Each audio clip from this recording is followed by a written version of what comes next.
Alam mo ba, na may isang mortal sa Greek mythology na naging isang Diyos? Siya ay si Heracles o mas kilala nating sa tawag na Hercules. Siya ay isa sa mga pinakasikat na karakter sa Greek mythology at ang nag-iisang nagkaroon ng immortalidad na buhay. Sa kanyang mga kwento ay, nakipaglaban siya sa mga centaurs, tinalo ang halimaw ng karagatan, at pinaamo ang mga mares na kumakain ng tao para sa pagkakataong mabuhay magpakailanman.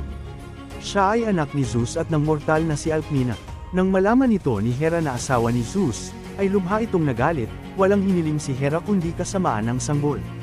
Kaya noong 8 buwan pa lamang si Hercules, ay pinakawalan ni Hera ang isang pares ng mga higanteng ahas sa silid ng sanggol, labis ang pagkagulat ni Hera nang hawakan ni Hercules ang bawat ahas sa lalamunan at sinakal sila ng kanyang maliliit na kamay.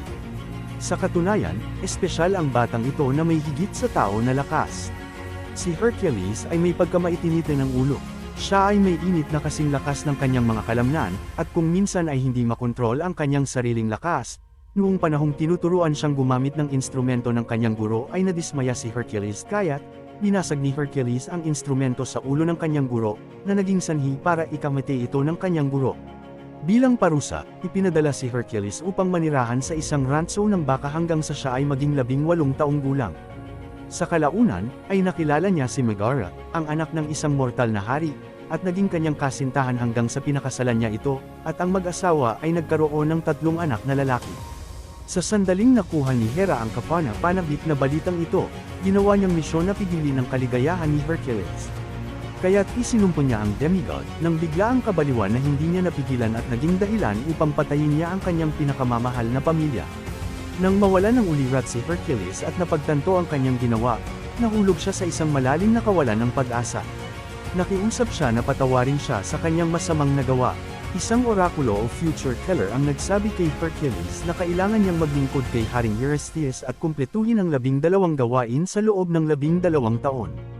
Kapag natapos na ni Hercules ang listahan ng dapat gawin, siya ay patatawarin at magiging immortal.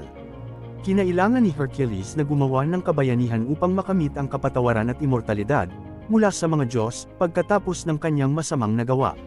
Narito ang mga listahan ng kanyang mga imposibleng gagawin at kung paano niya nagawa ang mga ito.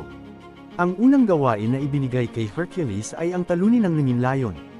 Ang liyong ito ay naghasik ng lagim sa mga burol sa paligid ng Nemea at kilala ito sa kanyang balat na hindi tinatablan ng anumang sandata, kaya't hindi ito madaling mapatay. Nagkaroon ng iba't ibang bersyon ang kwento ng pagpatay ni Hercules sa Nemea. Sa isa sa mga bersyon, nakilala ni Hercules ang isang batang lalaki na humiling sa kanya na patayin ang Nemea, at kung magagawa niya ito sa takdang oras, isasakripisyo ang isang leon para kay Zeus. Ngunit kung hindi, ang batang lalaki mismo ang magpapakasakripisyo para kay Zeus. Sa huli, nasaksihan ng lahat ang kahusayan at lakas ni Hercules nang matalo niya ang malupit na Nemea. Sa kabila ng kanyang hindi tinatabla na balat, nasubukan din ni Hercules ang iba't ibang paraan, at sa wakas ay nagtagumpay siya sa kanyang misyon at ginawa niyang balabal ang balat ng leon. Ang ikalawang gawain na ibinigay kay Hercules ay ang Lernaean Hydra. Ang Hydra ay isang nakakatakot na serpent na may 9 na ulo na nagmumula sa madilim na tubig malapit sa isang lugar na tinatawag na Lerna. Ang bawat ulo ng Hydra ay may lason, at ang isa sa mga ulo nito ay hindi mamamatay.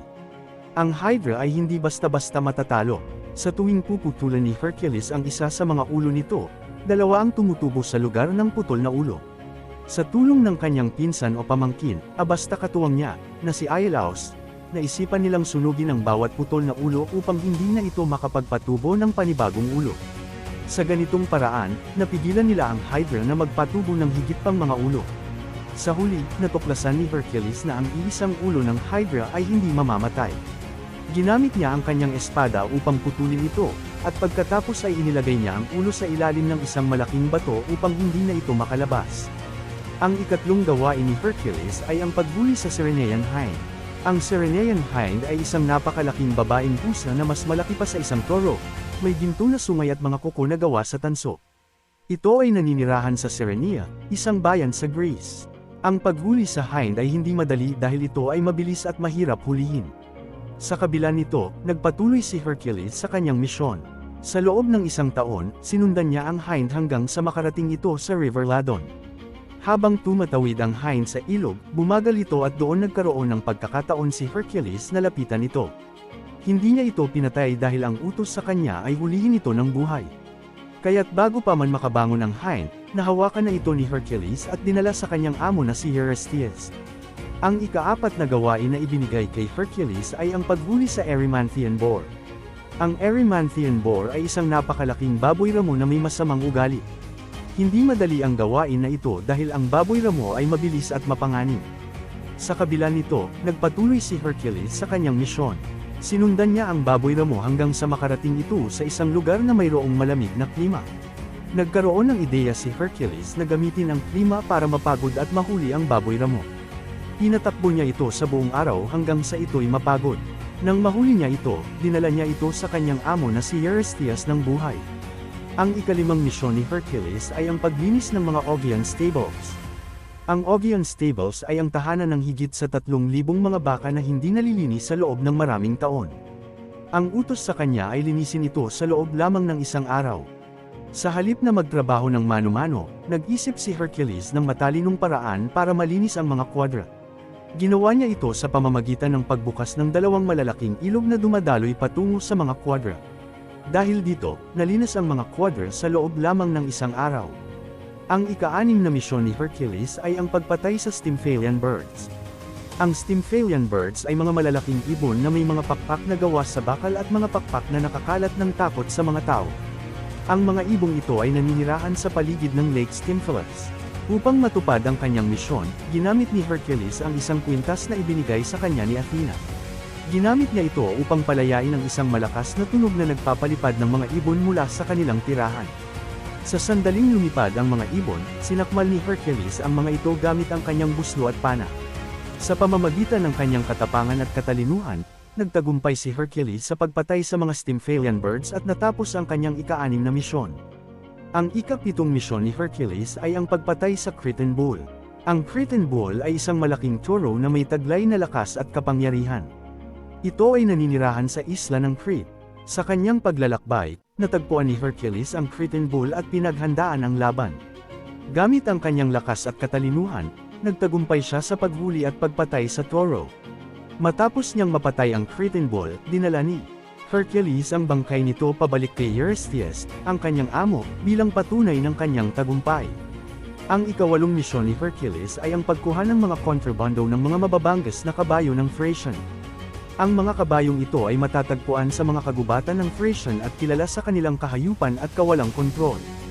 Upang matupad ang misyon na ito, pumunta si Hercules sa Thracian at nakipaglaban sa mga kabayo. Gamit ang kanyang lakas at kahusayan sa pakikipaglaban, nagtagumpay siya na hulihin ang mga kabayo at dalhin ang mga ito pabalik kay Eurystheus. Ang ika-9 na misyon ni Hercules ay ang pagkuha ng sinturon ng Amazonian queen na si Hippolyta. Ang mga Amazonian ay isang tribo ng mga matatapang na babaeng mandirigma. Sa paglalakbay niya, dumating si Hercules sa lugar ng mga Amazonian. Nagpakita siya ng kahusayan sa pakikipaglaban at nagtagumpay siya sa pagkuha ng sinturon ni Hippolyta. Gayunpaman, may mga ibang bersyon ng kwento na nagsasabi na ang pangyayaring ito ay nauwi sa pagkakaroon ng labanan at pagkamatay ni Hippolyta. Ang sinturon na ito ay naging isang alaala ng tagumpay para kay Hercules at ginamit niya ito bilang isang palamuti o regalo kay Eurystheus. Ang ika-10 misyon ni Hercules ay ang pagkuha ng mga baka ng Geryon. Si Geryon ay isang malaking mandirigma na may 3 ulo at 3 katawan. Ang mga baka niya ay may kulay na pula at tinatawag na mga baka ng Geryon. Upang matupad ang misyon na ito, naglakbay si Hercules patungo sa mga lupain ng Libya at Spain. Nakipaglaban siya kay Geryon at sa kanyang mga baka. Sa pamamagitan ng kanyang lakas at tapang, nagtagumpay siya na patayin si Geryon at kunin ang mga baka nito. Matapos niyang matupad ang misyon na ito, dinala niya ang mga baka pabalik kay Eurystheus, ang kanyang amo. Sa ika-11 misyon ni Hercules, kailangan niyang kuhanin ang mga mansanas ng Hesperides. Upang matupad ang misyon na ito, humingi siya ng tulong kay Atlas, ang titan na nagdadala ng mundo sa kanyang mga balikat. Sumang-ayon si Atlas na tulungan si Hercules sa kondisyon na si Hercules muna ang magdadala ng mundo habang siya naman ang kukuha ng mga mansanas. Tinanggap ni Hercules ang kondisyon at pinasan niya ang mundo habang si Atlas naman ang pumunta sa hardin ng mga Hesperides at kuhanin ang mga mansanas. Pagkatapos ng ilang sandali, ay bumalik si Atlas at ibinalik ang mundo sa kanya. Bilang pasasalamat sa pagkakataong makapagpahinga sa pagbuhat ng mundo ay ibinigay ni Atlas ang mga mansanas kay Hercules. Ang ika-12 misyon ni Hercules ay ang pagkuha ng Cerberus, ang higanting aso na may 3 ulo na nagbabantay sa Underworld. Ang Cerberus ay isang matinding kalaban na hindi basta-basta mapapatay. Upang matupad ang misyon na ito, pumunta si Hercules sa Underworld at humingi ng pahintulot kay Hades na kuhanin ang Cerberus. Pinahintulutan siya ni Hades, ngunit may kondisyon na dapat niyang mapatunayan ang kanyang lakas. Sa pamamagitan ng kanyang tapang at lakas, nagtagumpay si Hercules na hawakan ang mga ulo ng Cerberus at dinala ito pabalik sa ibabaw ng lupa. Matapos niyang matupad ang misyon na ito, ibinalik niya ang Cerberus sa Underworld.